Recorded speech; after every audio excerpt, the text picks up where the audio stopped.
Ladies and gentlemen, children of all ages, welcome to our show. We have gathered together from the cosmic reaches of the multiverse, two of the nerdiest geeks to be found. We proudly present the Professor and her geeky girlness herself, Ace. And now it's time. GeekyKOOL presents Professor and Ace. Hey everybody! Welcome to GeekyKOOL presents Professor and Ace episode, 58. 58, thank you. I always forget to look. I don't know why. 58. Episode 58. So here we are on episode 58 already. We've got my good friend, Christopher Wilson, right over here. J. Christopher Wilson, author, educator, man of many swords, just an overall cool guy. So we wanted to bring in Chris and talk a little bit about Masters of the Universe Revelation. You wrote an article for us. We appreciate that. That was great. And actually, I kind of stole it for me. I'm like, hey, can I use this? But it was great because it gave a very different perspective from what seems to be going around a ton about this series. There's a lot of hate going on with this series. And the three of us have all seen it, and I don't think any of us feel the hate for it. So, in fact, we're going to get Spoo to join us from Skelly. Thank you. It's been a while, and my brain just kind of, you're here for a lot more than that, Jay. So from our scallywag himself is going to be joining us here in a little bit also to talk about it because he also has watched it. He just watched it today. Like he hadn't watched it, and I was talking about it, and I was like, "You need to just watch it so we could discuss it." So, but yeah, we've already got a comment from one of our viewers. It's our good buddy Mandy. She says, "Yay!" So. We love Mandy. We do love Mandy. So Mandy's one of our contributors also, and we're always happy to have her come on and give us comments and everything else. We do love your guys' comments. So, look, for those that have not seen it, let's throw this up here. We're talking about a new Masters of the Universe mini-series that Netflix has put on. Kevin Smith, who's known for being, a massive geek, and along with being a filmmaker and all that, helped create this version of it.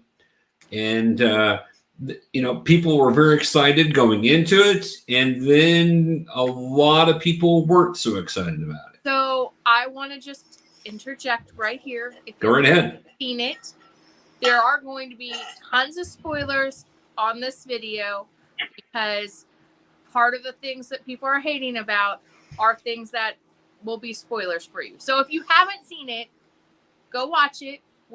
You can come back and watch us after. Or if you don't care, just watch us. It's fine. Yeah, either way. If you're not going to watch it, you can feel free to watch us. Or if you don't mind the spoilers, stick around. But if you want to be surprised, go watch it. It's only 5 episodes and this is part 1. There's a part 2 coming. It's not been announced when part 2 will be out yet, but it will be coming. It's expected to be later this year, where they'll continue the story because they've kind of left off episode 5 with a cliffhanger, and I'm sure we'll talk about that. But yeah, so tell me your guys' thoughts. When you decided to watch the show, and I know you both were big He-Man fans back in the 80s. Okay, I'm not a He-Man fan, but I'm a Masters of the Universe fan. Thank you for clarifying that.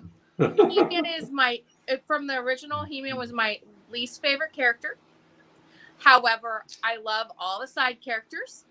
I'm a huge villain fan, and Skeletor was just such a fun villain when I was growing up. Right? Yeah.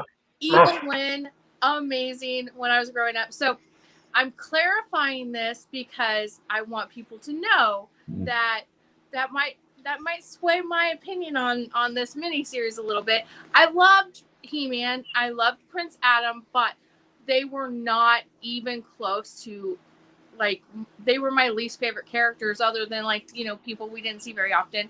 of the main cast in the original. So, pulling that up. So I like that you mentioned, I like Masters of the Universe, and I like that you said it that way.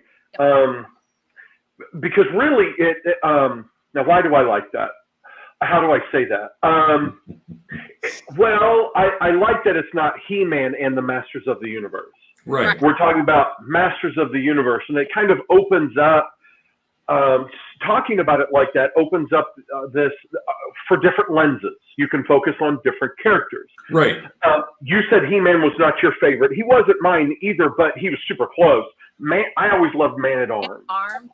Right? There was just something about that character that just did it for me. But no, I didn't dislike He-Man. He was one of my top.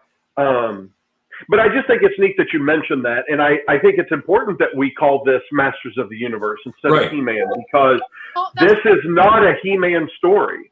Well, it has, I think it has He-Man in it. It has Prince Adam in it. It's more Prince Adam heavy than He-Man heavy, which I loved. I also love the way that they drew Prince Adam different than He-Man in this one. In the original, it's very that Clark Kent, let's put on glasses and nobody recognizes him, except for you can see every muscle in that old outfit. Right. Prince Adam. So, this one, the animation lent itself to the story better in the fact that you have Prince Adam looking right. They're exactly the same except with clothes. Their hair is the same. Yes. Their facial expression is identical. Yes. Right. Made it easier to sell toys that way because you could just kind of change them up. And it was easier. And here's the thing: He-Man and Masters of the Universe was a cartoon advertisement for toys. Right. That's a lot of our shows in the 80s. That's what they had the toys first, and then they were like, how can we sell these toys to more kids? Let's put a cartoon together. That's kind of how a lot of these things work. So as a toy manufacturer, it makes more sense. You have one mold and you put clothes, paint it different than you do like the other one. So they're the same toy, except, one's clothed and one's not.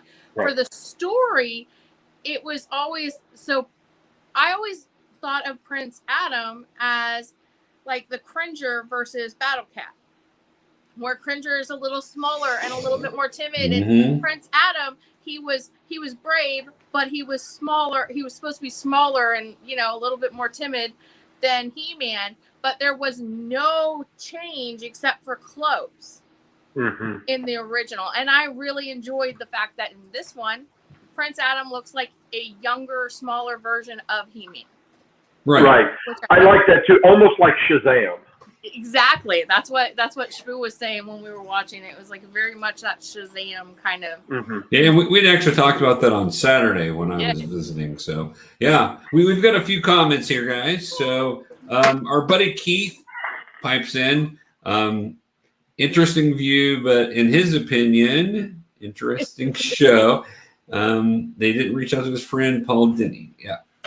All right. Well, in Keith, and I know Keith and I talked a little bit last week about this after the show. Keith hadn't seen it yet. So sounds like you had a chance to watch it, Keith. So be very interested to kind of hear your perspective also.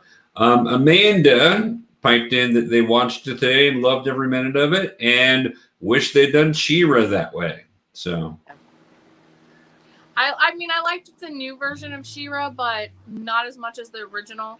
I'm not a huge fan of the animation of the new She-Ra. So I liked that this one was an updated animation from the 80s, but it still had that 80s feel to it. Right. So that's one of the things I really liked about it, is the classic hand-drawn animation, not CGI. Right. I personally don't care for CGI animation a lot. A lot of people do. That's fine. It doesn't do anything for me. But if you're going to do an 80s show, classic hand-drawn animation. Well, it just uses more artists, right? That's super cool. Right.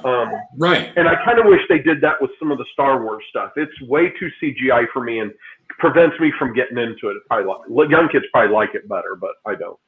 Yeah. Well, I mean, it's a double-edged sword. The younger kids, that's all they know for the most part. Like that's what they see on everyday TV. I mean, I have a stepdaughter who's 10 and I have grandchildren who are 11 to 6, and that's all they watch is those CGI type of cartoons.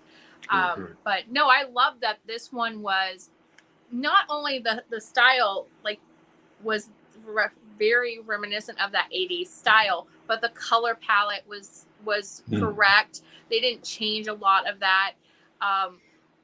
And it just had that feel. Now the storylines, of course, that's what everybody's having the controversy about.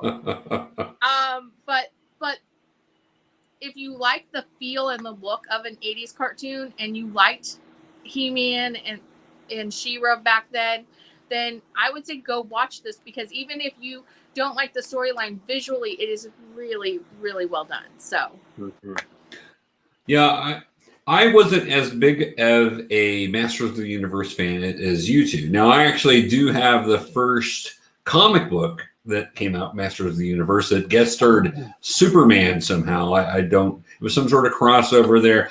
Crazy thing, goes through a universe rift. I don't know. I'm like, well, that's kind of an odd story. But my younger cousin, Leslie, was into it. He was like 4 years younger than me. And so we would go to my grandfather's house after school. Both of our families would go over there while our parents both were still working and would get off work. And so we'd take turns on what we were watching. And so he loved He-Man. So I would sit and watch it with him, and I had a good time watching it. I just, I was more into G.I. Joe or Transformers. But there's He-Man, nothing wrong with those. Yeah, right. But He-Man was one of those things that I didn't dislike. I enjoyed sitting watching it with him, and he had all the action figures, and sometimes we would get him out and do whatever. And I was still the older cousin who was a little past that, but I would humor him, and I had fun doing that. So I have good memories of it, and I really enjoyed the show. I thought that it held the characterizations of most of the characters really well. Now, I know there's been some discussion is with Teela, because her character probably changed the most of any character itself, or evolved the most. And we do evolve. No, I agree. And there are things that happen in life that will jade people. That this one event will jade you for life and change your whole personality. Right. That happens to people. And in the story, that's what happens to her. This revelation, she sees her best friend die. She sees the hero she looks up to die. She's mourning, and then she's come to the realization she's been lied to for all these years. Right. That really upsets people. That is a culminating event. Yes. It's a big deal when you feel like you are betrayed. Right. It's a huge deal, and anyone who's never gone through it, thank God that you've never gone through it. But if there are moments in your life where you realize, and very personal, and I won't go into the whole story, but my whole life I was lied to from very, very, from my family about stuff. And no matter what, and no matter how much you love that person, there is a level of resentment, and there's a level of trying to figure out what makes sense in your world after you learn the revelation that these things have happened and you didn't know. I think that everything that they did with Teela after, the event was on par with what I did after I learned things, and also very truthful. And I get very frustrated because I've been watching these things on YouTube and stuff where people are mad about it, and they're like, that's not how she would have reacted. Like, yeah, it's how anybody reacts. It might not be exactly how people react, but when your world changes and your whole life twists upside down, you have to find new bearings, and you do that in any way you can, and she did. So, I don't know. Professor, you're into the psychology there. Well, I definitely am. Yeah, I've seen people hit those transformation points, and sometimes you can look at the event that took them there and think, man, I don't know why they can't get past that, or I don't understand. But it also, if you're not in that position, it doesn't necessarily have that same effect. So you can judge people for doing, like, I would never react that way if that was me. But you really don't know until you've been there, until you're in the middle of that and having those experiences. So, I found it to be an interesting twist. I actually enjoyed that twist because I thought, boy, that is way different than I anticipated from her. Why is she doing this? Well, so the first whole episode, let's face it, if we just go episode by episode, we can do that most definitely. The first whole episode did not happen like I thought it was going to happen. No, right? Well, a lot of people were thinking the first episode was going to be the whole first 5 episodes, right? You get the end of the first episode, and you're like, what just happened? Because the trailer did a beautiful job. A lot of the times when people do trailers, you get like just the best pieces of the whole thing, and they throw it in there. And so you're thinking when you're watching this trailer, oh, this is the best of all the episodes. No, 85% of that trailer comes from the first episode.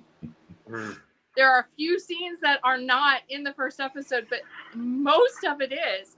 And that was I was just watching the first episode going, okay, they just did that. Okay, they just did that. Like, it was shocking. And, but I thought it was well done. I know a lot of people are saying it's not a sequel or a continuation, but I felt like it really was. Where we left off with He-Man and his universe, and Teela wasn't, she was still working her way through her training and right. Getting into her own and stuff. And we start off where she has like gone through her training. So this is a little past that. And it's just like playing what if this happened, and what if this happened, and I thought it was the first episode hooked me. When that episode ended, I was like, oh my God, where are they going now? Right. So, if you look back at the nature of those old, oh yes, loving the toys, they're scallywags. That's just one side of his room. Yeah, there's more. It.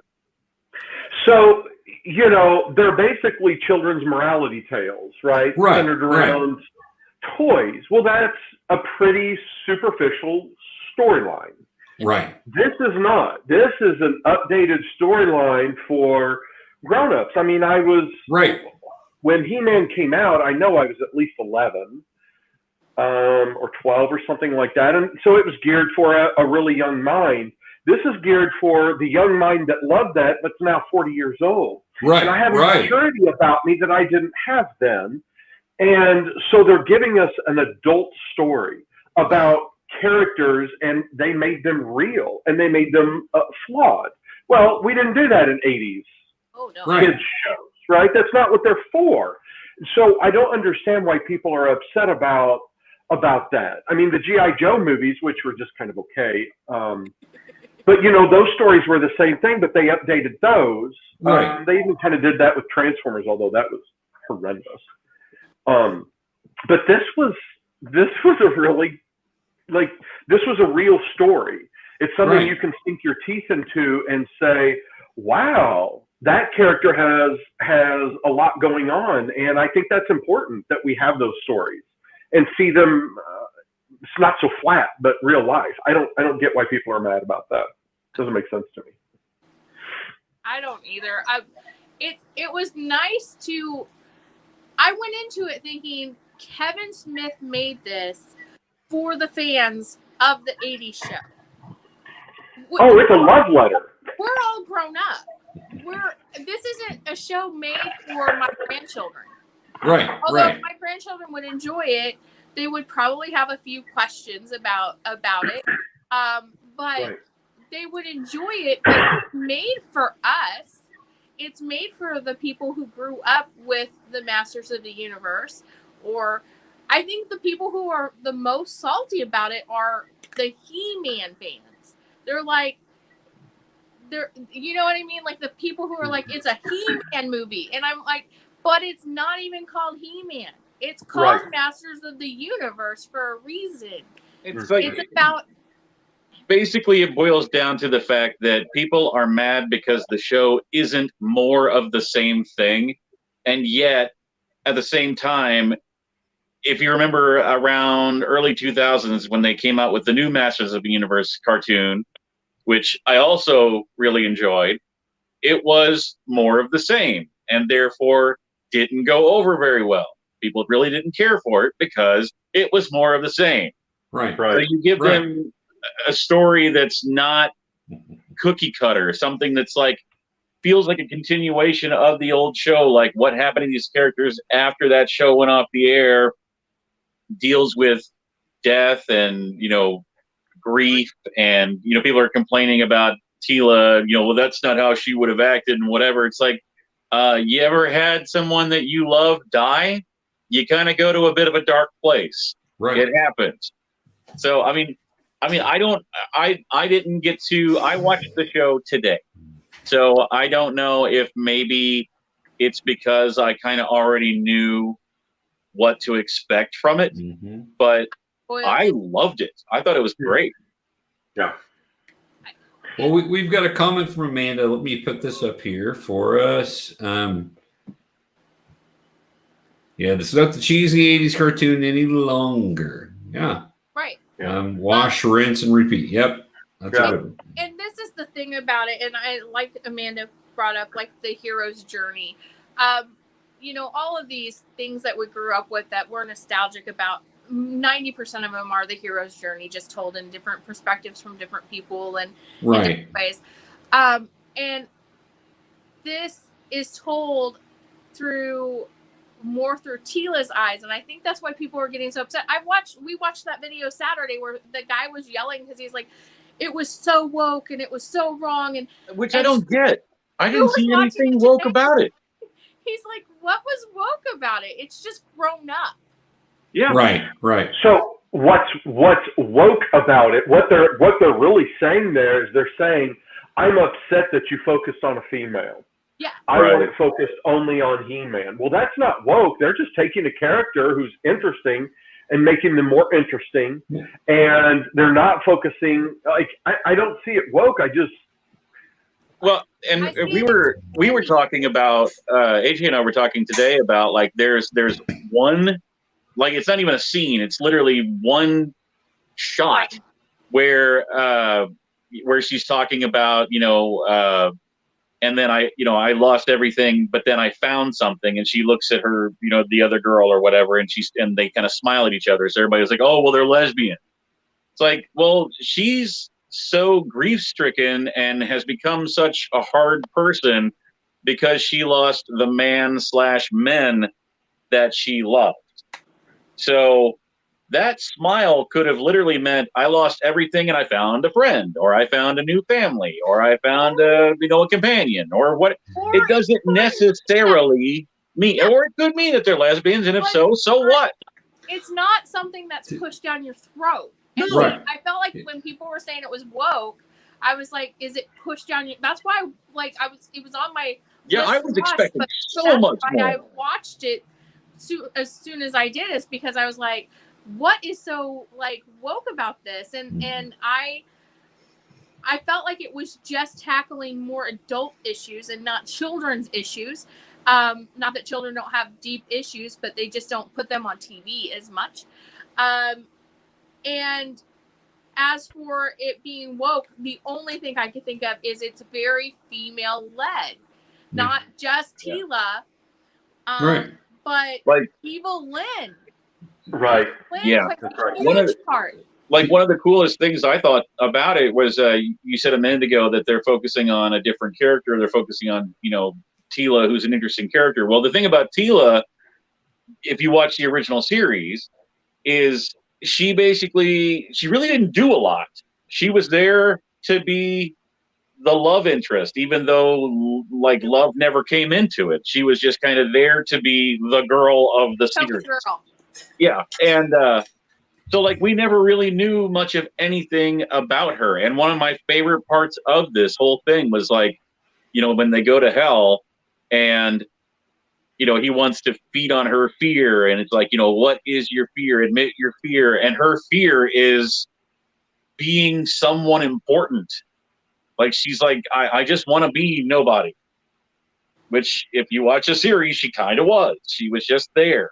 Didn't really do a lot. I thought that was, probably one of the most important moments of this thing.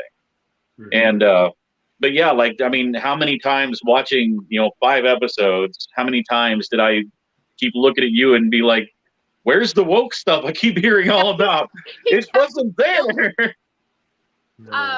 It's sad that if you have a woman-driven show that people are going to say it's woke just because it's woman-driven. It's woman-driven because these are the characters that this story is about right at the moment, but it didn't exclude the men. If I could accept being woke because it's a woman character if they had just been like, oh, He-Man died and the next champion happens to be this woman that comes out of nowhere. But it didn't. They took an existing character. Characters. All of the characters in this thing, except for one, who happens to also be female, but she's side character. So your main character is someone who was already there, and we're just bringing her to the forefront. In the after show, did you guys watch the after show? I did not watch the after show. No, I did. Okay, I did too. Shmoo has not. In the after show, Kevin Smith explains the new character. She is the audience. She gets excited when they talk about going to Grayskull. She gets excited when she hears these stories of back in the day. She is us being put into the story, and that's what he was going for with her. And when you hear him tell that, and you realize that, and then I watched it the second time with Shmoo today, and I watched it, and it was like, nope, that's exactly what that was. I can see that. Mm-hmm. So Keith's going to come on and kind of give the other side of the viewpoint here in just a moment. I know, right? And he actually had several comments that I was trying to get to eventually, but you know how fast he does that. I know, because Keith is super fast and awesome. And here he is now. Before we get going with what Keith said, let me throw in what Amanda had to say, just so we've got that. Hey, Keith, welcome, my friend. Hey, how's it going, everybody? Good. So Amanda says it's woke because there's a biopic and multiple women who weren't Mary Sue's. Interesting. I wouldn't consider Xena woke because of when I hear woke, there's certain things that I think of, and that's all female-led with female kicking butt. So I don't really understand that part. But wasn't she being sarcastic?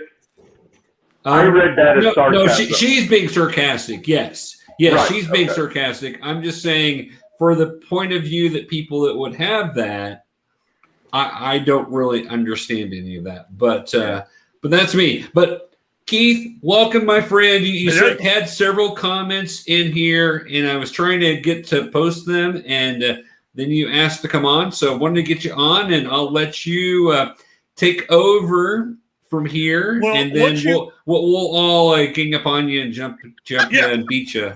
Yeah.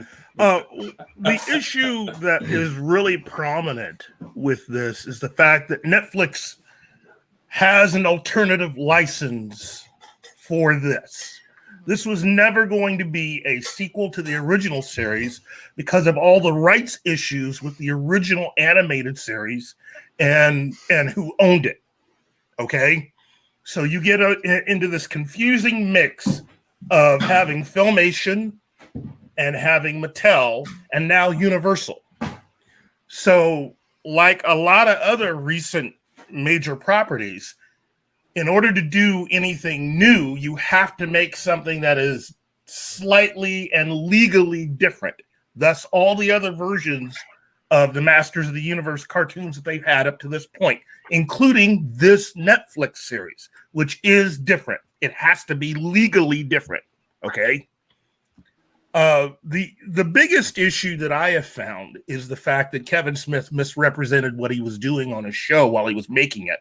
During the course of the period of time and development for the show, on his show, Fat Man Beyond, have you guys seen that show? Yes. He's taken time to actually give little hints and stuff. And because of the type of person that he is, and he is a big fan of you know, he's a geek. Yeah. He said several things over the course of the year that it turns out that a lot of what he had been telling people up to this point was not exactly true. Okay. He's also been caught changing his story several times as to his history with Masters of the Universe. He has 3 separate different stories about how he came to this. Ultimately, he was never really a fan. Right. Okay. What you have is the head of Netflix for programming. His name is Ted Belushi, I think his name is. He was the guy that was Kevin's boss, and Kevin kept referring to him over the course of the last year a lot while talking about this project. Okay? He was really the showrunner of this show because Kevin admitted finally that since he didn't know anything, he was depending on Ted to tell him everything. Okay? So what you have is someone that had a very biased view, but also a financial interest in not only getting into this, but changing it because they wanted it to be the sole property of Netflix. This was the issue with the MCU shows and why the Daredevil and Luke Cage and all those shows, while they are MCU characters, or at least part of Marvel, and taking them back and bringing them into the MCU films, they have to be changed because they were different. Right. The different contract, different everything. So this was going to be different no matter what. And the issue was that Kevin misrepresented to many people what this show actually was. Yeah. If he had just kept his mouth shut and not said anything, this would have been cool. And for a lot of people, this, you know, there is no issue. I'm one of those people that I've seen many different versions of Masters of the Universe, and it's fine. Yeah. Change is again, as someone said, change is a part of what we have. What you can't do is misrepresent how you're doing it and tell people that this is a direct sequel to the original series, which was untrue. You can't get away with saying that. And then I don't know. I mean, I went into it thinking that it was not a sequel, yes, but by the end of it, I'm like, this is a sequel, and that's great. But legally, no, you can't. Okay. Right. What has disturbed me, and I'm still a Kevin Smith fan, is his cavalier attitude about being caught lying. He had the opportunity to apologize for what he did. Yeah. And took that opportunity to then not only make light of it, but to also make light of the original series. Yeah. And what I had posted in my comments is, I've been following Kevin for years. And his whole Smodcast online thing that he's done has been amazing for me. The moment he started his really big show, the one that I like, which was Fat Man on Batman, which is the show that actually was the originator before he got to Fat Man Beyond. One of his main guests right out of the box, as soon as he started the show, was a man by the name of Paul Dini. Okay? Anybody here familiar with that name? Yes. Would you mind telling everyone who he is? Well, crap. Now I'm drawing a blank. I know the name. I know Paul the name. Paul Dini was part of the creative crew that created Batman the Animated Series. Okay, yes, he's up there with what's his face, Tim. But also, yeah, he has a history in animation before that. And prior to watching that episode, I did not know his history. I didn't know that he worked on Fat Albert and the Cosby Kids. Oh, I didn't know. Oh, wow, that's he cool. worked on that. He's got stories for days about animation, but he also worked for Filmation and on Masters of the Universe, along with members of the writing staff, original writers from both the original Star Trek, as well as J. Michael Straczynski, the creator of Babylon 5. They had an incredible crew. And what was disappointing in Kevin's discussion, along with the guy who was the voice of Orko, they spent more time clowning on that stuff, showing me that they either didn't respect the people that put that together or had no earthly idea what the hell they were talking about. The thing about Filmation was it was the last animation studio where all the animation was done here in America. Okay? They did cut corners on a lot of that stuff. There is no denying that. And Mr. Lou Scheimer, who ran that thing, admitted to that. You can find a whole documentary and his interviews on YouTube right now and see for yourself. But it appeared to me that Kevin never did any of that. He even stated as much. And again, as I had stated earlier in questions down here, why didn't he just call Mr. Paul Dini, who he knows? Paul Dini did this picture the day his daughter was born, because Paul Dini is also the co-creator of Harley Quinn. And he did a really cool drawing that's in Kevin's house. He could have easily have picked up the phone, called Paul Dini, and gotten the 411 on everything related to the Masters of the Universe and been experienced enough to then go into this project. Because basically it seems like from Kevin's talking about it, he really didn't know anything. He had two people he had to depend on, not just Ted, but there was also the representative from Mattel, Mr. Don Ruse, I think his name was. He's working on the other show for Netflix.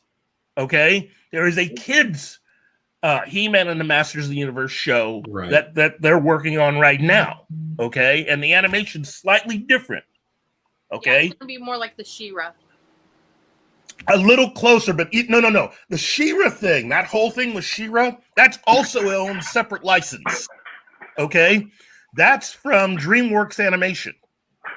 Okay, they can't do anything with that because it's a whole separate production company and different rights issues. I'm having some sound issues. I'm like everybody. All I hear is like digital noise. So I'm going to jump out and come back in here. Okay, that's great, Shrew. I'm not hearing that at all. So while we've got a pause here, Keith. Yeah. Mandy's got a question for you. Yeah. No. I'm disappointed in Kevin Smith because the problems that many of the people that I know that had a problem with this show came directly out of Kevin Smith saying, hey, this is going to be X, Y, and Z, and it didn't turn out to be that. He could have just kept his mouth shut or even been a responsible person, own up to what he did, and just said, I made a mistake, I'm sorry, and there wouldn't be that much of an issue. Well, I think there's a lot of backlash, though, that's not really around Kevin Smith. A lot of it is around this idea that it's a woke show or that is completely for changes some the people, characters. But that's the reason why Kevin felt the need to do that special show where he talked about it. Right. The whole issue with Clownfish TV and all that stuff.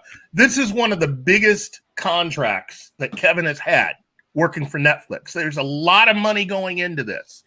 And I think what happened is that certain fans figured out long before the show was ready what the story was about.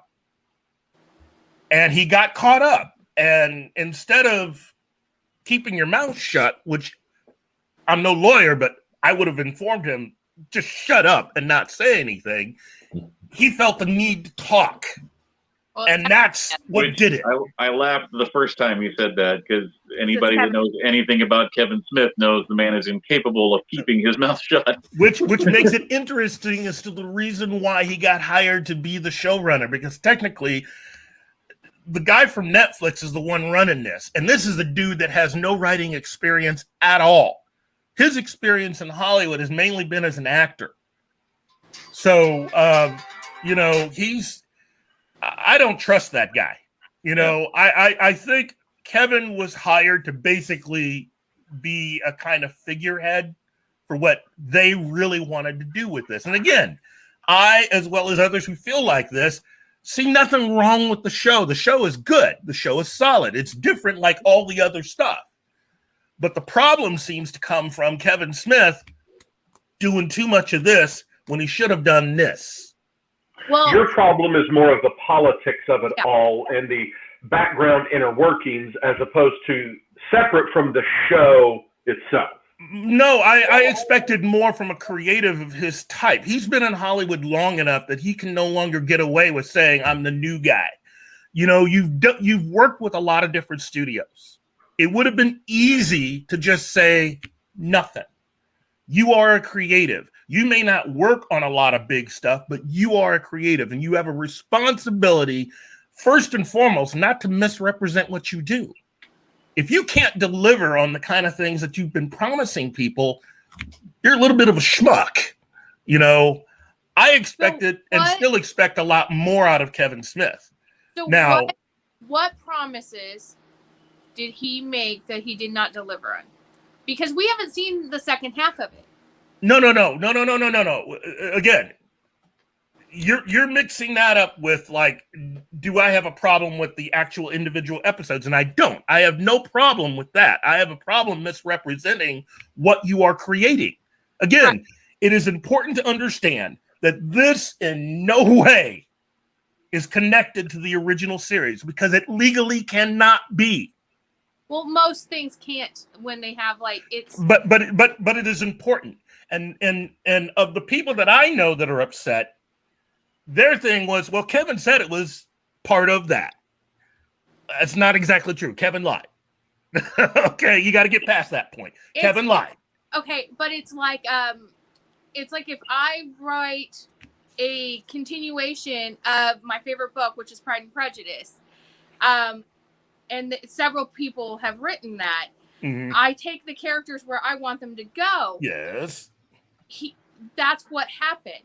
I understand that legally, people were like, well, I wanted it to be a continuation of the story. I feel like it was a continuation of the story. It's a spiritual sequel. Yeah, but you can't legally sell that as that. It would say somewhere on there that this is either a parody or this is a... It's a spiritual sequel. Yeah, or it would say that. It would say that on there. Notice the advertising campaign for this says none of that. Right. No, but and if you listen to Kevin Smith and what he's been saying over the past year, you would have thought, well, maybe they found a way of undoing a lot of the legal stuff and really making something. And which is not the case. But the things that I've been seeing online, and a lot of the videos I've been watching online, aren't talking about the legal part of it. They are attacking the actual animation and the show. Yeah, there are people doing that. Trust me, there are people doing that, but that's not the whole of the controversy. Okay? But that's to me, just because, and they might be doing it because they're mad at Kevin Smith because he ran his mouth, but it's not a bad show. Okay, yes. So it's, it's one of those things where we've had people say that they're going to deliver amazing shows, and then we get crap. Mm-hmm. Right. All the time. Look. So he ran his mouth.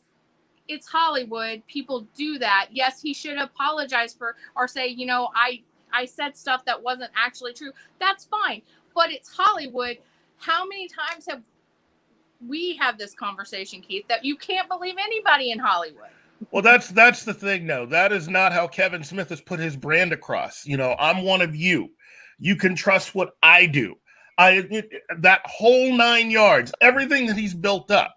And now it turns out, well, he's just like everyone else in that sense. And again, I'm probably still going to see his new movie, Clerks 3. You know, I'm just personally disappointed because it would be the easiest thing in the world to just apologize and say you screwed up. Right. You know, right. you've helped to bring controversy or even more controversy to something that should not be that hard. Right. And it would have been easy to just look everyone in the eye and say, you know what? I've given some interviews in the past. There are certain things that I said. I did not grow up a fan of Masters of the Universe. I had to have people that would help me through in understanding how to write this. Right. What's so stupid about it? What's so stupid about it is like you see, I mean, name a movie, name a TV show, name anything that has ever been produced ever. Watch interviews with the people that are either making it or starring in it, and they talk about how wonderful the project is, how amazing and awesome it's going to be, and blah, blah, blah, blah, blah.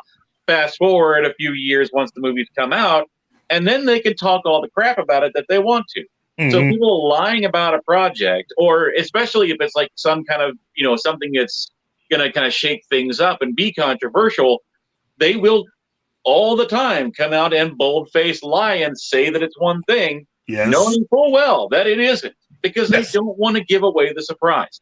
That's right. And it's fine. That's fine. But that is not how Kevin has built his brand. Okay? But, this is a person that has built his brand a specific way.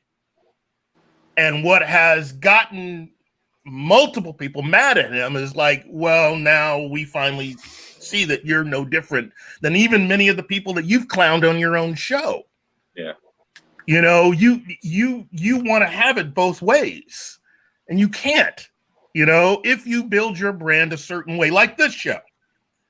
Okay. Have you guys ever knowingly lied to anyone while making this show, while doing this show? Just our guests, when I tell them they're my favorite guest. There you go. But I mean, that part of it is expected. But you know, if you decide to get into that, if you decide to start doing that, that is fine. That is up to you. But you're changing the nature of what you do, and you should not be surprised if there are people that are upset with you, especially if you act very cavalier about doing it. Okay. Agreed. That's really more of an argument against Kevin Smith, not really an argument about Masters of the Universe. So, Keith, why do you think people are now taking their argument with Kevin Smith and attacking the show and saying stuff? We watched a video the other day that was like bashing the fact that it's woman-driven and that I knew that there was the stuff about Kevin lying and everything, but like 99.9% of stuff that I've seen bashing the show or angry about the show is like, the show is terrible. It's just a bunch of woke. There are a lot of very angry people online, and these were people that were always going to be doing those. But what is different with this project is that you have people, a lot more people than would have been, you know, than what even you guys have seen. But there are out there that are upset with him. Yeah. Sure. And what Chris Gore was interviewed about it, and he's known Kevin Smith for years. And he explained it this way. This is the reason why Kevin never really did any major projects. Kevin has been offered a lot of big projects, connected to a lot of major IP, and he's always said no, because he was afraid of situations that you would get into with fans or other things. Yeah. He said yes to this project. So you took the money. You got to be professional. Okay? If you cannot do the job, then don't take the money and don't do the project. I mean, seriously, again, this was going to be probably controversial with some people, no matter what, given the sheer number of things, whether it's Doctor Who or you know, any of the current MCU stuff that's on the horizon. You're seeing it left, right, and center. But I'm telling you right now, Kevin doing this has been really one of the worst things about this. And his reaction to getting caught has been exceedingly disappointing. So, again, though, I'm asking what specifically are, because I don't know what he has said. That he said, okay, it is important that when you are doing a project like this, whether he knew it or not, he could not get away with saying that this was actually connected to the original series. Yet that's what he did. That's important to make a distinction. That is important. It may not be. Look, AJ. I get what you're trying to say, but that is important because it's truth in advertising to an extent. Now, if you want to play it off as being not that important, that's fine. But that is important because that's not how Kevin Smith has built his brand. Well, I understand that, but if he wasn't a fan of the original, okay, and he comes in with Mattel being part of it, and Mattel was what drove He-Man to exist. The toys are what drove the show to exist. Then maybe in his mind, I'm just saying this, maybe in his mind, yes, maybe he wasn't as educated on it as he should have been, but maybe when he said that, in his mind, this is who created this thing was Mattel, and he was connected with them. So, I mean, if I came into a project and the company that was responsible for creating the characters that I was working with was part of it, I would be like, okay, so we're doing this with the people who were responsible for the creation of these. So I'm not saying that's the truth, and I'm not saying that, that he had no, obligation to learn as much as he could, because that's just always a bad thing. It's going into something without any knowledge is something I don't do. But if you go into something and people are like, well, these are the people who are responsible for these characters, could it be that he just assumed that this was just a continuation because these are the people responsible for these characters? You know what? You and I can make personal assumptions, but in business, no. That is actually very dangerous to do that. And I expected a lot more of someone that has been a 20-plus year veteran in the business. But even you said that he hasn't done huge projects for a reason. For a reason, because he was always afraid of any backlash or messing something up. He turned down Superman because he didn't want to be involved in something that could potentially blow up in his face if he got it wrong. Right. Okay, that's the kind of fan he was. But it looks like they paid him a lot of money to do this. And it seems like, as what was that term he used? Kevin Smith used? It looks like he was just a meat shield for Netflix in this particular project. They just used him for his name.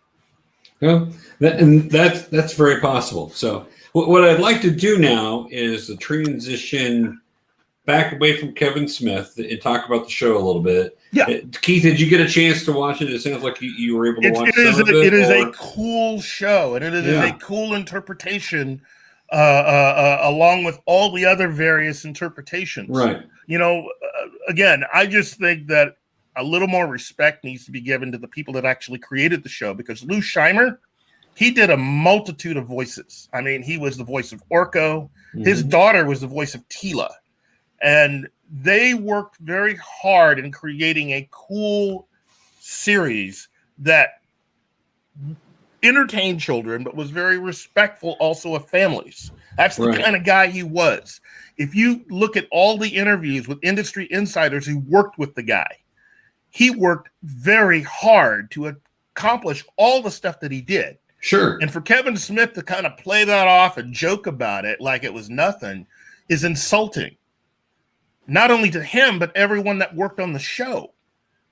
All of whom have gone on to even much bigger success than even Kevin Smith. Right. I completely understand. But let's talk a little bit about the show, just to kind of review it. So, first episode, we're going to go episode by episode. First episode is basically kind of what people expected from the show. You have this big battle that happens. You have Skeletor actually finally breaking through the doors of Grayskull. Right? How epic was that? Right. Because this is what he's been trying to do this how long? Right? Well, here's the master villain. If you count the old show, 40 years.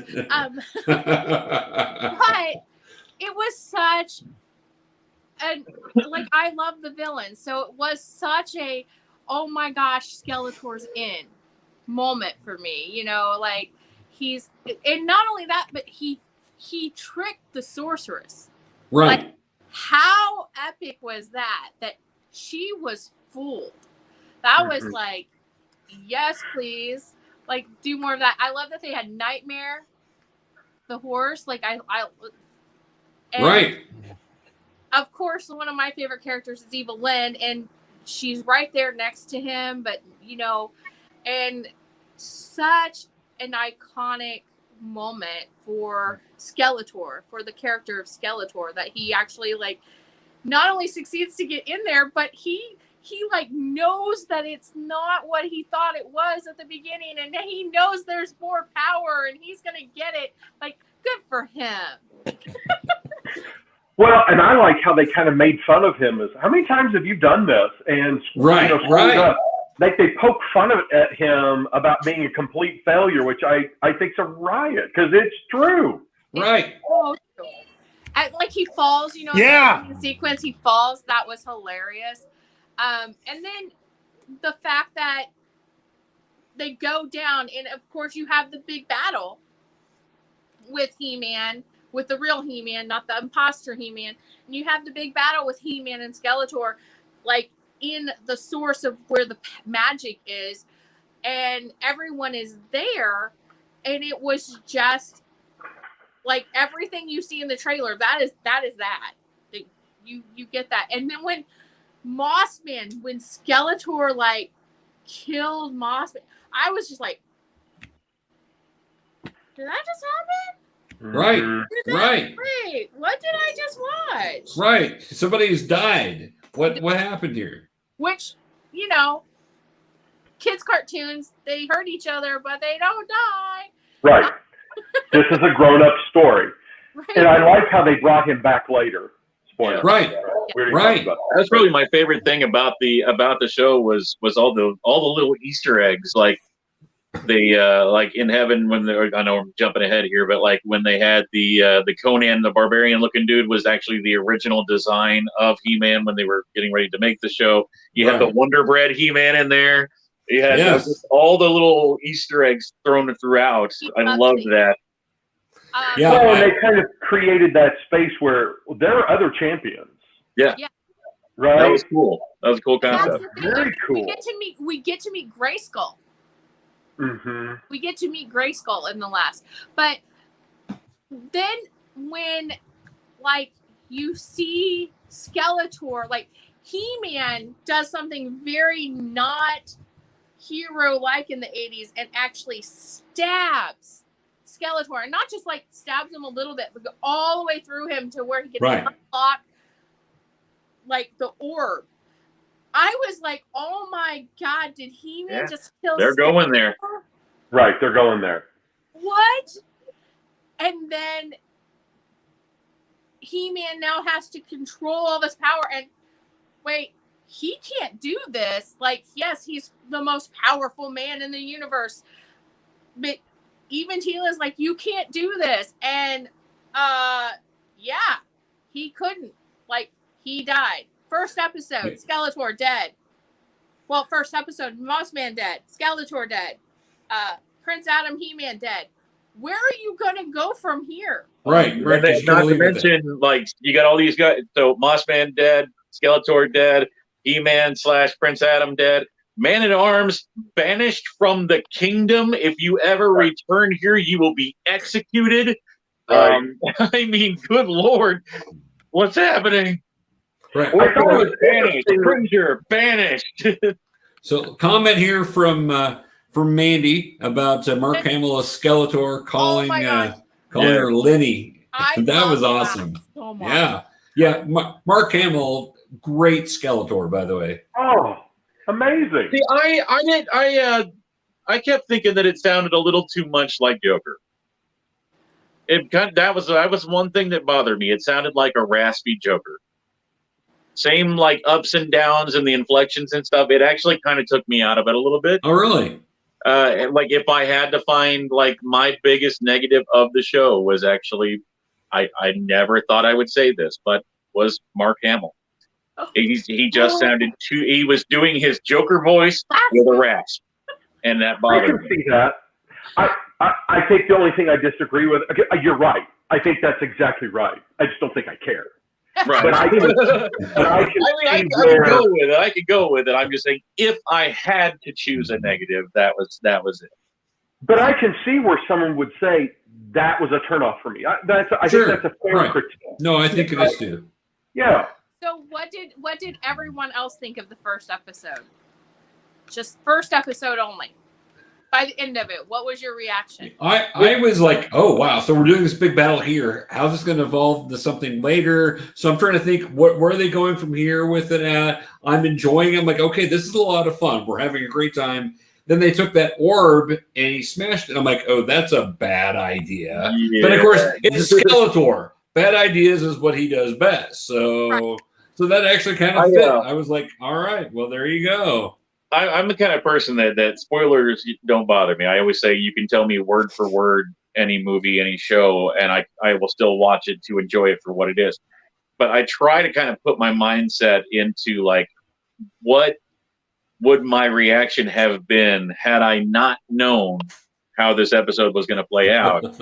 I can't figure that out. I honestly don't know. But I mean, even knowing what was coming, it was just like this episode. I mean, my jaw would have been on the floor like, oh my God, what just happened? But it was by far my favorite episode of the You were in the other room and I was just like, oh my God, it killed Skeletor. Like, I know he heard me. Yeah. Right. Well, you came running into the studio to tell me they just killed both of them. In the first episode. Then we talked about it again on Saturday before you'd seen it. So yeah. Christopher, what did you think of it? Well, one of the things that I really like about particular writers, George R.R. Martin. Excuse me, I got my RRs mixed up for a second. When I first started reading George Martin before the Game of Thrones HBO, way before that. I had someone that said, you need to read this. This is really good. Well, it's another fantasy.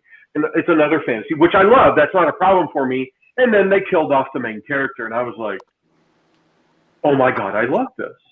So one of the things that they did here is the same thing. I like it when a writer has the courage to say, this character needed to die. Now, not just I kill everyone for fun, but there's a legit literary storytelling reason why I'm doing this. And I know everyone loves this character. I'm really sorry, but they have to die.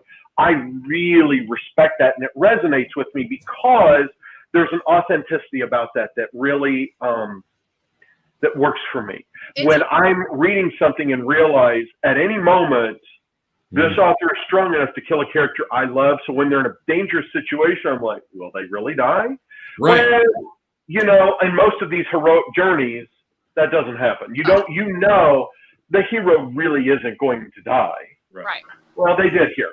Now, they ended up bringing them back later, which I was okay with. Oftentimes I'm not. It worked here. The reason they did it the way they did it, it worked. But for me, that sold it right then. I'm like, this is grown-up Masters of the Universe. This is meant for me. That's why I said in my review that this is like a love letter to the fans. Because it really is. I know legally this is not a continuation. The argument that I'm having a problem with Keith is that, okay, legally it may not be, but that's nonsense. This is absolutely a continuation of it. So I get why he would say that. And while legally he shouldn't have, and I don't disagree with Keith on that, I don't care. Yeah. Because it very much is. It's like there was a ton of stuff throughout, and that being one of the biggest. Just little things that they're like dropping little hints to not come right out and say it, but to say it. Like, how many times in that first episode, especially, where they were like, how many years have you been trying to get into here? You know, and oh, I've been doing this for years, and oh, I've been training for years and stuff. And so it's like, yeah, this is that show later. Right. And when, you know, and I think at the beginning when you see Tila kneeling down and becoming a man of arms, you understand that this is years later. This is the, you know, she's done her training now. Like she was captain of the guard, you know, promotion time and all that. And it was the transition to bring in a new generation of man of arms. And she was going to be the captain of that. And that was where I was like, okay, so this is years later, not like huge amounts of years later. And then episode 2 happens, and you know, Tila takes off her mask after they fight. And I'm like, oh, she got her hair shaved. She's angry. She is an angry girl. And I'll tell you something, as a girl who like you know, has this, I am so pissed off at all of the people online who are like, well, they made her a lesbian because they shaved her head. And I'm like going, okay, first of all, there's nothing wrong with a lesbian. 1. 2, what the hell is that about? It's a haircut, and you do it because of an emotion you're having, especially women. Sorry, the guys might not understand that, but if I'm mad at somebody, or I'm having a bad day or something, you know, cutting my hair, dyeing my hair, those are things that I do. It's well, not to mention that she also went from being like, you know, captain of the guard, warrior woman, to a very roguish type character. Oh, yeah. Right. And that is that haircut screams roguish type character. So AJ, I think it's important that we stop and recognize when people say she wouldn't do that. We need to recognize that actually that was pretty smart writing. It's funny that you mentioned that, because I have a friend who is a parent of one of my former students. And she has been going through a really rough time recently. And so she got a new haircut. She posted on Facebook about that. Instead of doing any kind of self-harm, instead of turning to alcohol, she says these things. I'm doing my hair because that's one of the ways that I can kind of have some control in my life. Yep. Yes. And so it's important to realize that women, that's a girl thing. And it's the way that girls do that, unless there's some unhealthy thing going on.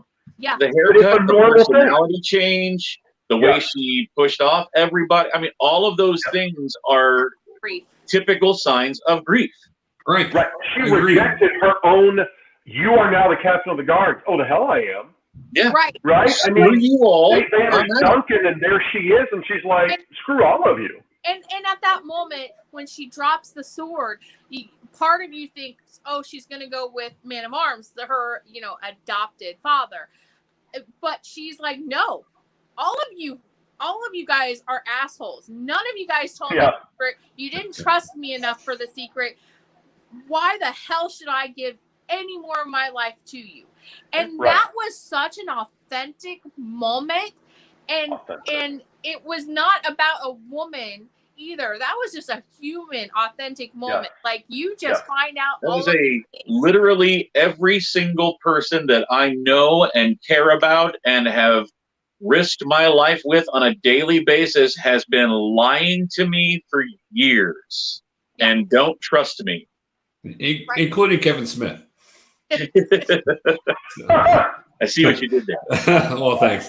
No, the cutting the hair thing actually reminded me of the movie Legend of Billie Jean, where there comes that point to where, to prove herself as a badass, she cuts her hair really short and does it on video, and then all the girls that are watching this that want to be girl powered start cutting their hair. They all get the same haircut because of how powerful cutting your hair can be. So that's what it reminded me of when I saw that. Was like, oh, okay, that's a Legend of Billie Jean. Fair is fair. Stop lying to me. You know, all that. So it also takes her out of the little girl stage. Yeah, because Tila was friends with Adam. She was a little older, but she was friends with Prince Adam. He's young, and she's young when it ended. The show ended in the 80s, and then when this one begins, she's still really young. This takes her out of that little girl phase where she's like, I need to, impress the queen, and I need to, be the good, dutiful daughter, and I need to be like the best friend I can, and trying to impress everyone in her life. And this takes her into a woman stage where it's like, you know what? The only person I have to impress is myself. The only person I really have to care about in this moment is myself. And not that that's how life should be, but sometimes humans have to take those moments for themselves. And I'm glad that they showed that. Like, it was very much like you were saying, you have that person who said she cut her hair and she's like, so I don't drink and so I don't do all this stuff. That makes sense to so many people. And I know hair is just usually a specific girl thing. Although my son will change his hair up when he's having bad days and stuff like that.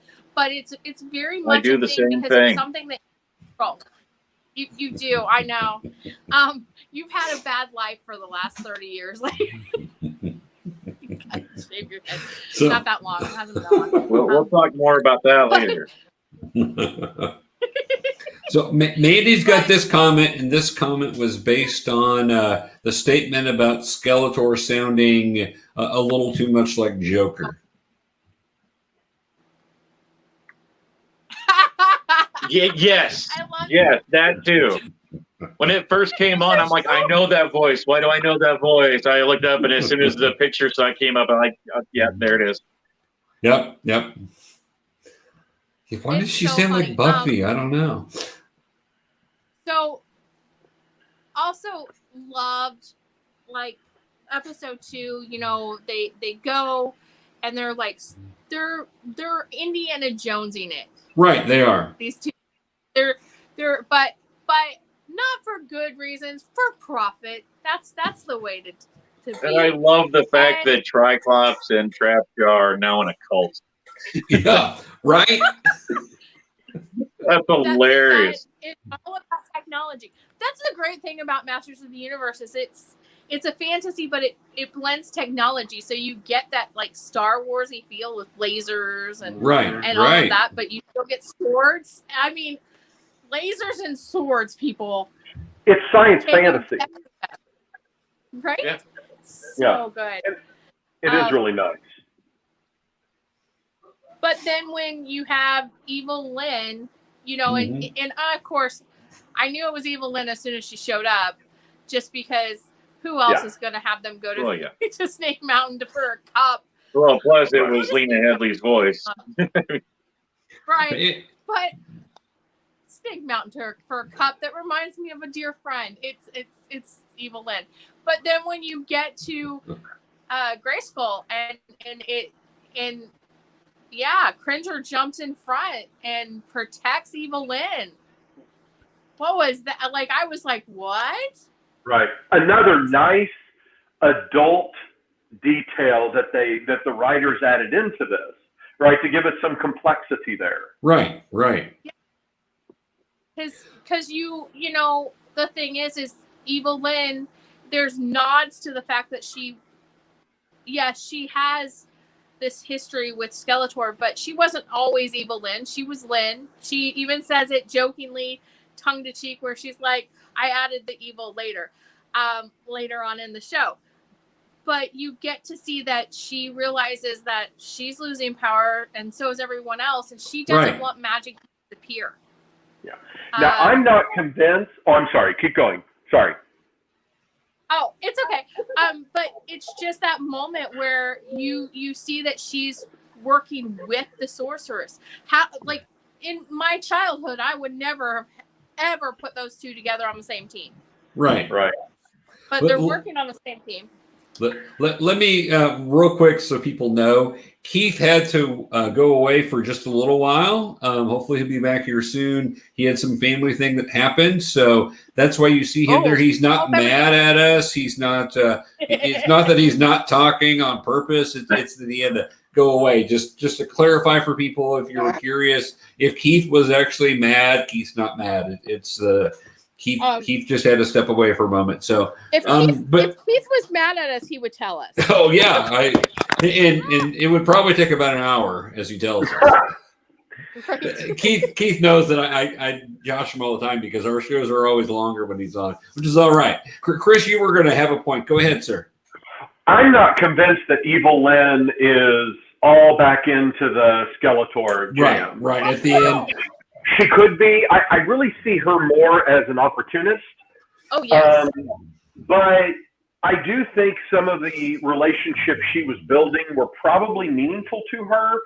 So it'll be interesting to see if they do something with that. My suspicion is they will. Right. And it'll be part enjoying that relationship, but it'll also be opportunity. If she feels like she can win and be with them, I think she'll choose that.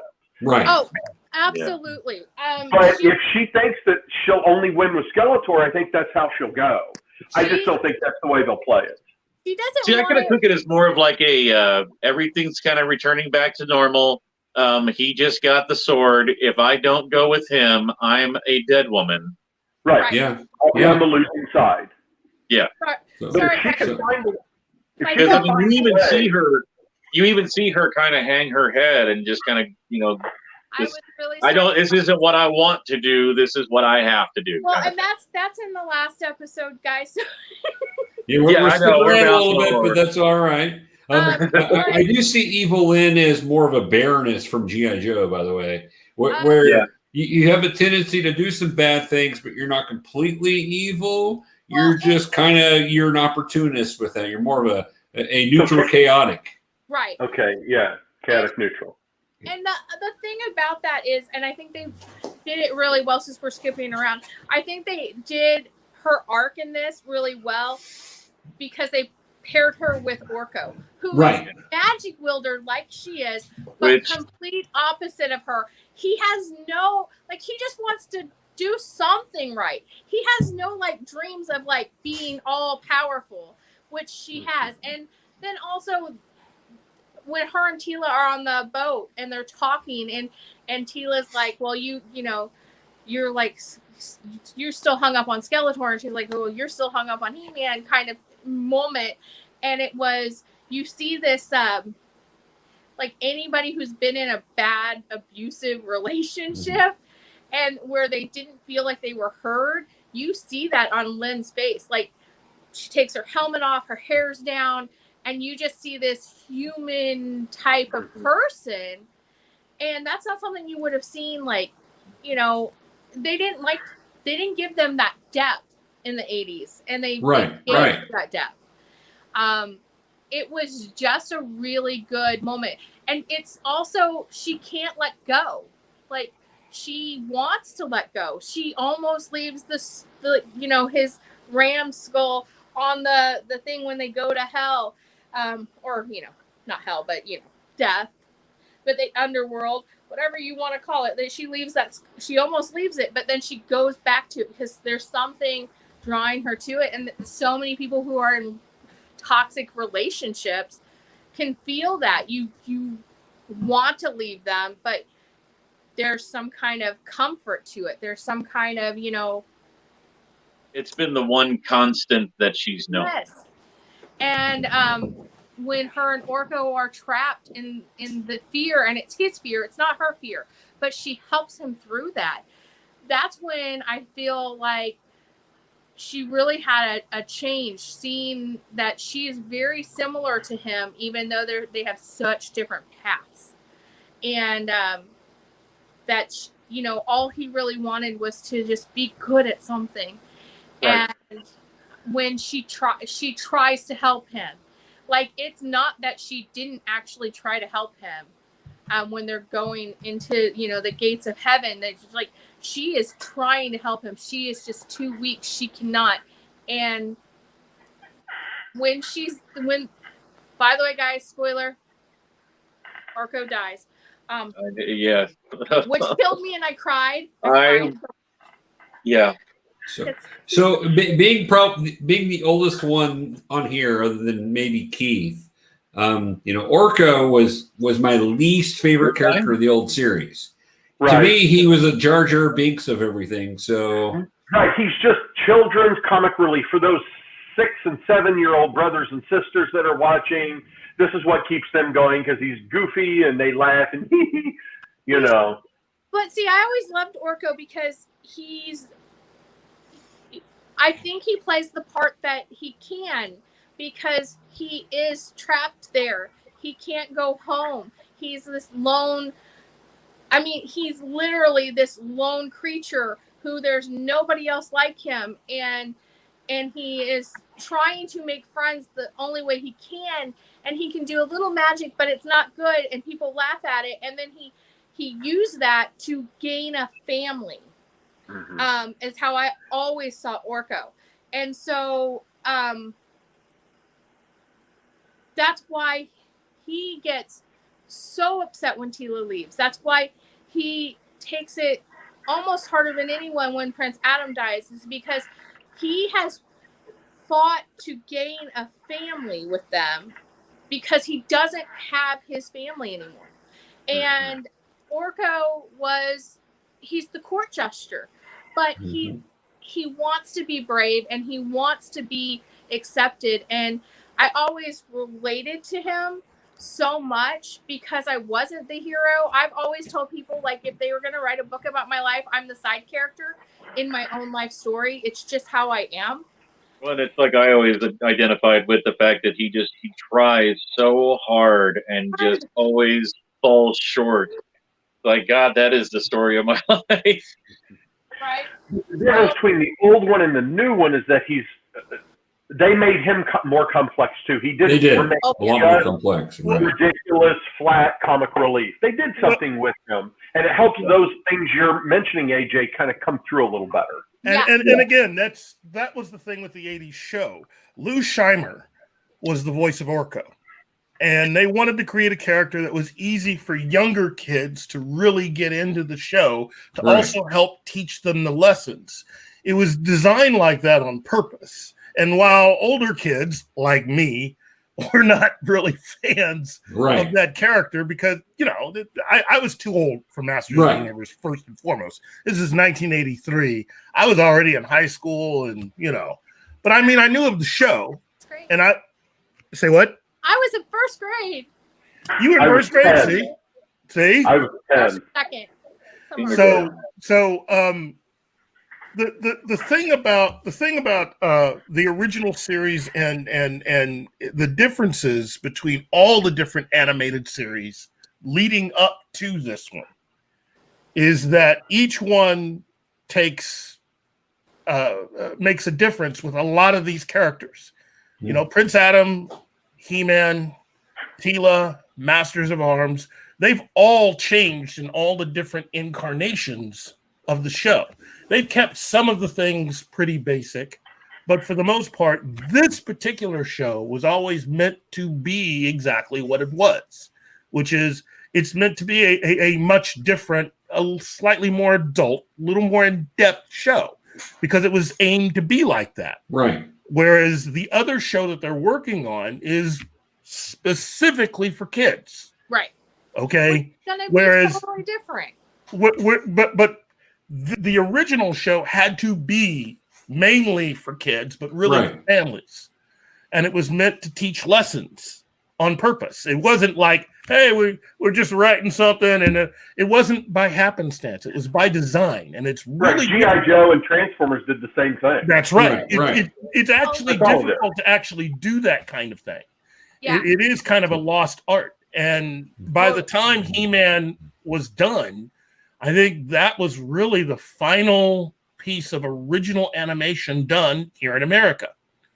Because you got to remember, for you young people out there, There was a time when animation was really done in the United States. Right. And they would animate Warner Brothers cartoons in the United States, Walt Disney cartoons in the United States.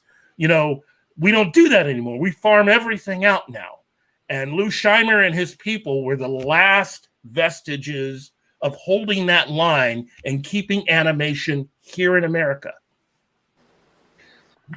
Now, interestingly, with the Orko character, from some of the stuff that I'd seen prior, it looked like he would become more of a darker character. The outfit becomes more dark, so I'm curious if he's going to be brought back and be changed at some level. I mean, that'll be a fascinating thing if they do. He's stuck in the underworld. He's stuck in a place that feeds off of fear. If they do bring him back, he should be changed. Right. That's the thing about it, is life changes you, and you should be changed after these traumatic events. He should come back. It's you know, it's like Gandalf the Grey falling into the pit and going to hell and coming back as Gandalf the White. You know, it's that sort of thing. And I even if he comes back with a little bit more of a darker side, I still think that it works for what he's going through. But no, this is why Orko has always been one of my favorite characters, and I explained to you guys why. And I just don't think, like most people when I was in school, you know, they would be like talking about how funny he was, and I was like, he's sad. He's not funny. Like, he's sad, and it really was always him trying to be as funny and as likable as possible, because he's always afraid that they're going to reject him like his parents did, and his people did. And what better way than to play the fool and get them to laugh, because everybody likes it when you laugh. That's true. So Orko has always, in my head, always been the saddest character from He-Man. And I love that they told his story so much more. And I love that they told it to Evil Lyn. Like, he and Evil Lyn had that moment. And, you know, that was just, as a girl who was a huge fan of Evil Lyn and Orko. I showed my Orko, my Evil Lyn's back here too. Well, it's cool too, because you get to see kind of two sides of that story, where you've got Orko telling his kind of sad story and everything, and then you've got Evil Lyn on the other end of that, kind of realizing like, wow, and here I've, you know, been enemies with these people for years, but maybe we're not so different. Right. Which is a really important, again, that whole making this an adult thing. It's important for us to realize that sometimes our enemies, we can demonize them to the point we think they're pure evil, and yes, most likely they are not. They're a shade of gray somewhere. And I'm really glad in today's political culture that's not the case anymore. So yeah, like that whole working together thing when you still have two opposing ideologies, whatever. But like, just to kind of realize, like, no matter which side of the fence you fall on, there's still that middle ground where everyone's the same. We all have the same problems, the same, you know, sorrows, whatever. I think out of the story, Evil Lyn has the biggest arc, and yes, she goes back to Skeletor at the end, but it's like you guys said, it's not something that looks like she is willing to do it. But she after Skeletor dies, you know, and years later, she's working with the sorceress, and she wants to bring magic back, and she realizes, I loved it when she's like, I could have ruled. You know, like that whole moment where she's like, if it wasn't for Skeletor, I could have ruled. Right. And that was always something on the original series that was also a part of the show. That the fact that Evil Lyn was actually, you know, so much more powerful. She was more powerful, and that Skeletor knew it. You know, in actuality, his gang that he had were all people that, in their own ways, were much more powerful than they even knew. But that, you know, Skeletor being who he is and being their boss pretty much kept his part of Eternia safe from much deeper evils. I love that. I love that Snake Mountain's been turned into a cult because it actually translates from Skeletor's cult because it was. He was this charismatic. That's kind of where I the idea that I got from that was like, here's Triclops and Trapjaw, like two of his bigger lackeys throughout the show, and like they always even during the show how they hated Skeletor slapping him around all the time basically, but they were just you're all they knew was I'm a lackey, that's what I do, that's my life, that's my role. Well, now Skeletor's gone. What now? Oh, look, technology. I'll just be the lackey of that now. Yeah. All hail the mother box. I will say this. For those, it seems like everyone here really enjoyed what the Netflix series offered. So may I strongly suggest that you guys check out the Masters of the Universe comics that DC did under Rob David. Rob David is the guy that he was the Mattel representative that is the authority on He-Man. Okay, this dude is freaking talented, and realistically, many He-Man fans were disappointed that he didn't have more of a role in working on this version of it, considering what he did in the comics. Right. Because some of what Kevin Smith and his people took for this, they got from that. Right. And but Mr. David is the one that's headlining the kids show.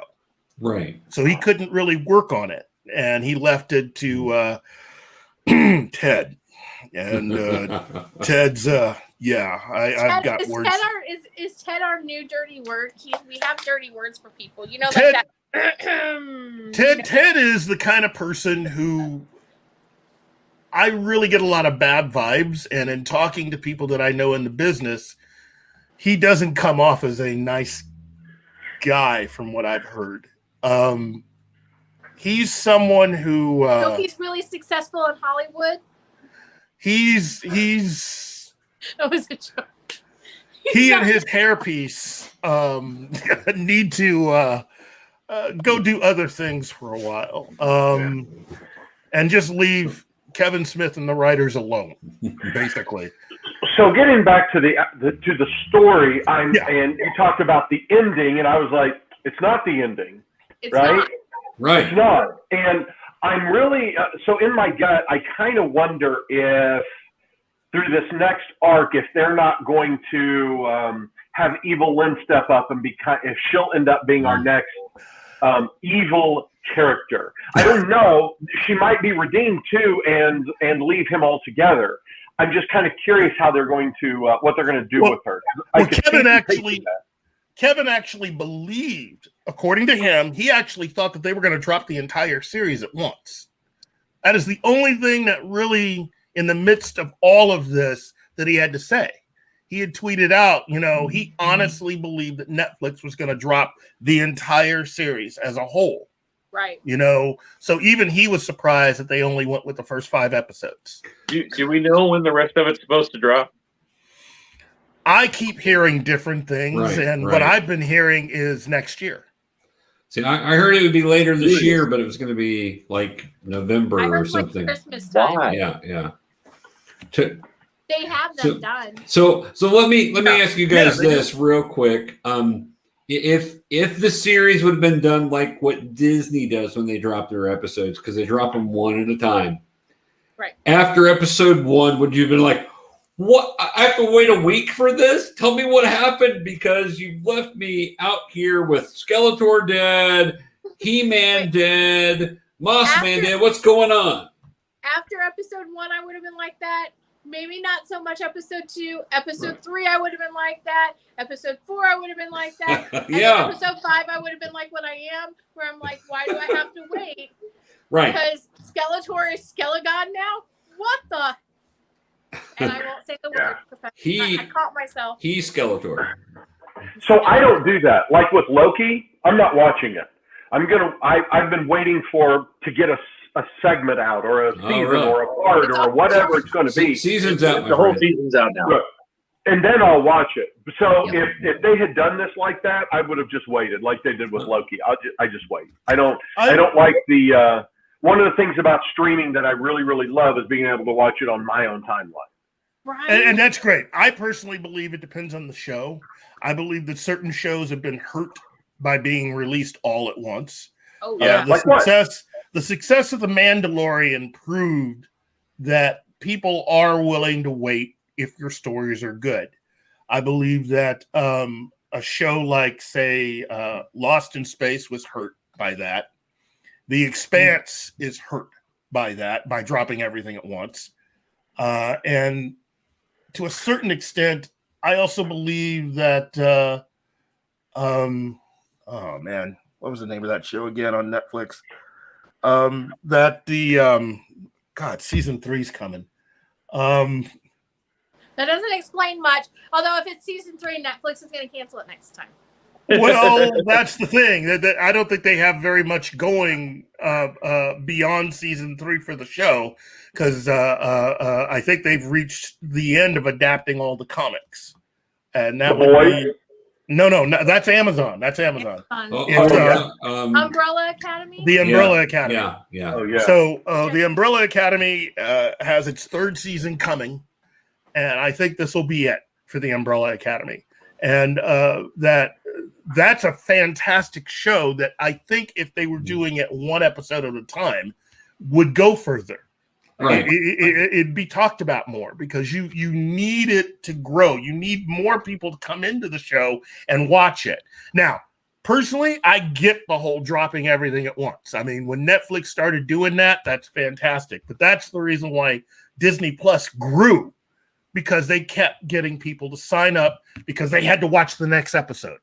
And so they would go out and get friends, and they would bring people in. And that's also the reason why HBO Max is growing, because they're doing the same thing. Mm-hmm. You know, some stuff they'll drop all at once. Some stuff they'll drop an episode at a time, like Doom Patrol, which to me, Doom Patrol is pretty much the only thing from Greg Berlanti that's worth anything. So, after watching Jedi Speedsters on The Flash, that show should have ended 6 years ago. Okay. So my phone kind of kicked me off there, and my battery was running dead anyway. So I'm jumping off. But all right, Shmoo, thanks for coming by, buddy. So he's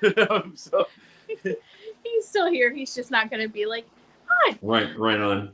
Well, and I know we need to probably wrap up. We're hour and 35 minutes in. Anything else anybody want to say about the series? The ending of the first 5 episodes, because it kind of leaves you on a cliffhanger there. Okay, first of all, they killed Prince Adam again. I don't know if he's really dead. No, but they tried. There's a sword through him, but it's a magic sword, so you never know. Kevin Smith did say in the after show that he killed Prince Adam twice. Right, and I don't think he'll come. I think he'll stay in that heaven space if he got to go back there. I don't think he got to go back. So Shmoo and I were talking. I think that because he can't go back there, he is going to become a kind of a spiritual guide for the next. The dead Jedi. Force ghost. Force ghost. Because he sacrificed his great reward, basically. Yes. Right. He basically sacrificed his ability to basically be part of the greatness, and now he's. How amazing was it, and how telling was it? Which, as a non-He-Man fan, but a fan of Masters of the Universe, like I said at the beginning of this, my favorite redeeming part about He-Man in this was that in heaven, Prince Adam chose his lesser form. Right. Yeah. Like, I loved that. And it made me go, maybe I've given He-Man a bad rap all these years. I don't think so, but it's a thing. Again, you are a big fan of this telling of his story. Look, the 2002 He-Man show, in my opinion, is the quintessential He-Man adaptation. To me, it takes all of this stuff and does it better than anything else. Even this. You know, it walks that fine line between the original series and what Kevin Smith and his people have done. Right. And it's so good. But I haven't seen that. Yeah, it has become popular with fans now in the wake of all of this. Yeah. And is it Netflix or Amazon? That's a good thing. I don't know if it's offered. I know Netflix has their version. This is their version of He-Man that they're going to try to keep to. And I genuinely believe that the kids show that they're working on is meant to really be the first half of what this show is, to keep it all kind of contained in its own He-Man universe. So they're doing their own version of the original stories of He-Man in the early years. They're taking the characters and doing the... And that way they can do whatever they want with it because it's its own separate license from everything else. Right. Which is, It's smart. I just wish certain people had said that so that more people would understand. And I agree with you. I think that misspeaking when you're in when you're in the public eye, misspeaking on a project that is this important or this popular is not a good idea. I do think that the people who are so mad at him that they're taking away from the show are wrong. Yes. That the show itself is great, and if you want to get mad at Kevin Smith, that's fine. But I don't like when people are taking their anger out on something that other people were involved with, not just Kevin Smith. Yeah. The creative team for this and the animation is beautiful. Mm-hmm. And it's just, a lot of people put a lot of heart into this. No, they worked for a long time on this. Yeah. And for people to be dogging it just because they're mad at Kevin Smith, that upsets me because I'm as somebody who works in collaborations at the newspaper I work, we collaborate on a lot of stuff. In anything I've done with models or cosplay or anything like that, collaborations are about the team and not just one person. And for them to dog on something that I think is really good based on hating on one person who's part of that team, I feel like it does an injustice to the process and the product that was. Yeah. And you're right. To me, it would be like the people creatively behind the new Superman and Lois show going, we're tied into the same universe because we're directly a part of the Lois and Clark television show. Right. And then you watch it and you realize, no, it's not. Yeah. You can't make a mistake like that. If you don't know what you're talking about, just clip it and let the work speak for itself, which is the way it should be. This is a lot of people put a lot of time and effort into this. And it shows. It is really good. I really enjoyed it. I've watched it twice now. Once by myself and once with Spoo today. And that's the way it should be. That's really the way good. It should be. Yeah. So all this other stuff, all this other discussion is really extraneous to it. I mean, this is a piece of work, and when we review it, I think we need to really look at the work, not necessarily all the hidden politics behind it. I'm not overly interested in that too often. So, I mean, again, if for me, it's important in the sense that, as I said before, you can't create something and knowingly mislead someone. Okay, that's not the way that it should be, because to me it shows a lack of faith in your creative abilities, and it's an insult to everyone that worked their butts off. If J.J. Abrams had done that with his Star Trek movies and said with that first one, oh yeah, this is all the original stuff all over again, and not at least been honest enough to go, this is a different alternative universe. So there's a lot of stuff in there that's really different than the original series, but it's still all cool. Right. That's the truthful way of saying it. You now know what you're getting into, rather than lying and saying, oh, this is exactly the way that you remember it when you were a kid. We're going to go directly from that show right into this. And it's like, no, that's not exactly the truth. You know, it's still a good show, but you can't do that. So, Larry, I'm going to have to go. Yep. Thank you, Okay. Chris. But it's been great. J. Christopher Wilson, author. Check him out. He's got cool stuff out there. But doing a little bit of work in conjunction with us on Geeky Cool. We appreciate that, sir. We like that, Chris. So, good, really good reviews, and keep it up. Yeah, we loving it, my friend. So have a great night, Chris. And we need to wrap up here anyway. All right. See you later. See you, Chris. Thank you, sir. Yeah, let's go ahead and do our wrap up here. AJ, we'll get that going, and then we'll because I know you got to go also, and I need to go eat because I'm starving to death. So, so we always end our show by mentioning some great people and some of our great friends that do shows similar to this, maybe a little bit different. But we have Mr. Keith on here today, so why don't we just start with his show, right? Keith chimes in. Keith chimes in. And that's going to be on the Fat Steven Seagal Show. I laugh every time I say that. I'm just saying, like, it cracks me up. It's Mondays at 3 p.m. on YouTube. And Keith, what are you talking about right now? Oh, geez. We just finished off episode 9 and 10 of Babylon 5 Season 2. Yeah, we'll be getting into 11 and 12. Things are starting to get really interesting. If you want a television show that provides all of the intrigue that you've ever wanted for any type of science fiction show, and yet has that kind of character development that you've been missing from a lot of recent shows, Babylon 5's your show. And may I also, at least because Fat Steven would kill me if I didn't mention this, got a brand new show called We Got This Buttered, where we just break down different things that have gone wrong with certain things. And, so we talked about He-Man and we talked about the Masters of the Universe controversy. We broke down Kevin Smith's his video apology, and it took us 2 episodes to do it, but got it all done. But between that and let's see, Gary's new show, his Blade Runner show, and I know, right? To a lot of people that don't know, Gary Kussel is one of the people that created the quintessential Blade Runner organization online. Right. Okay.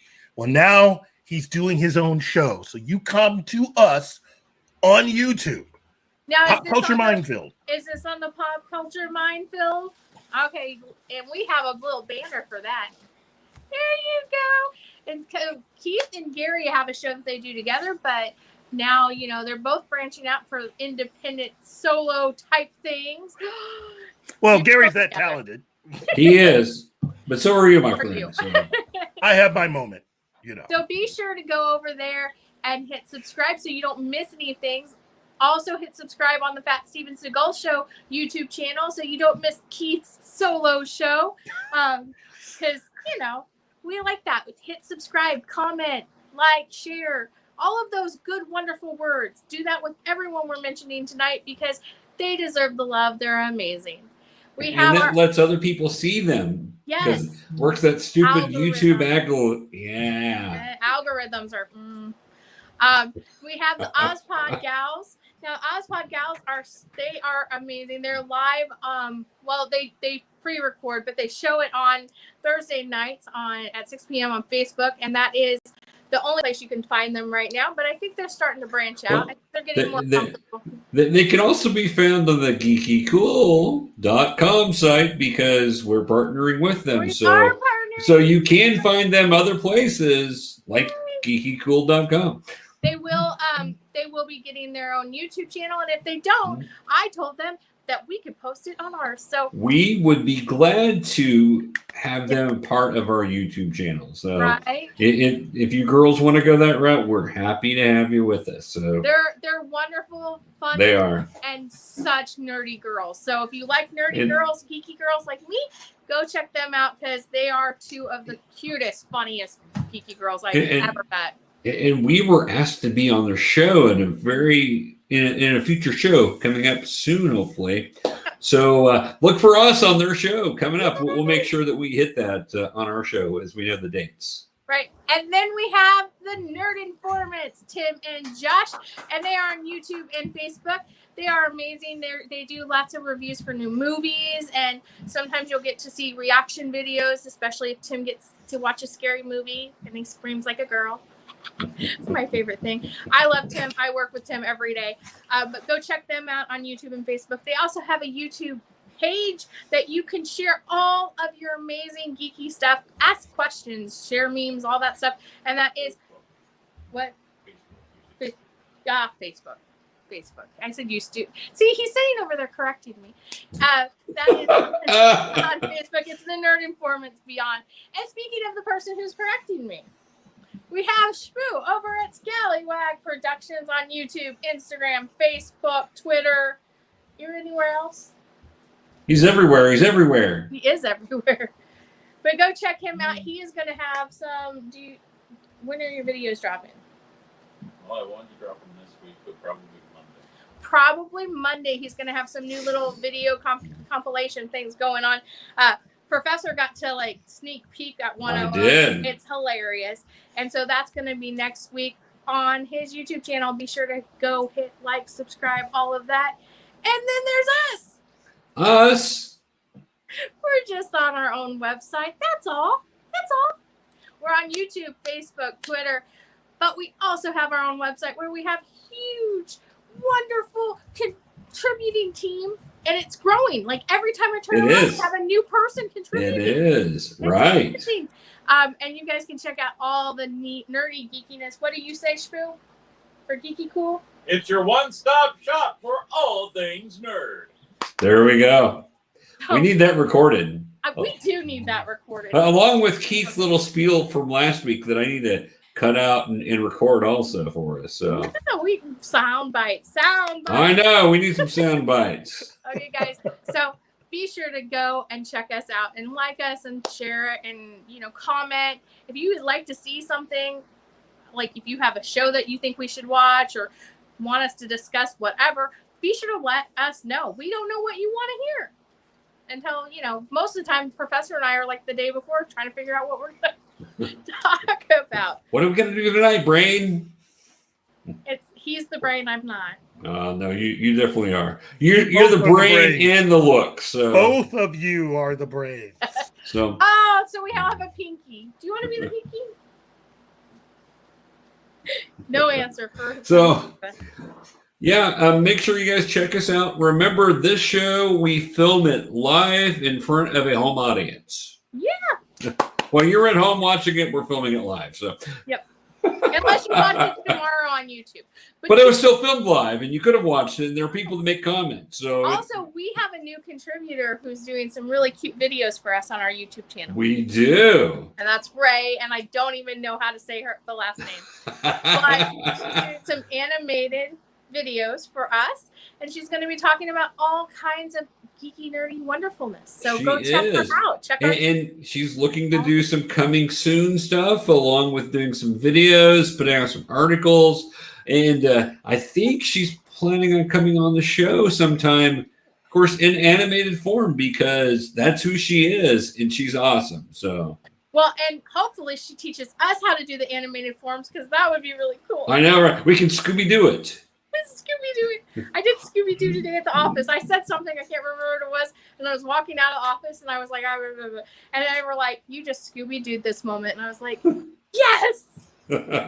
Ruh-roh! Okay, guys, well, we will see you next week, and until then, stay geeky. Stay geeky, guys. See you later. Oh, no, that was good. I like it better coming from you.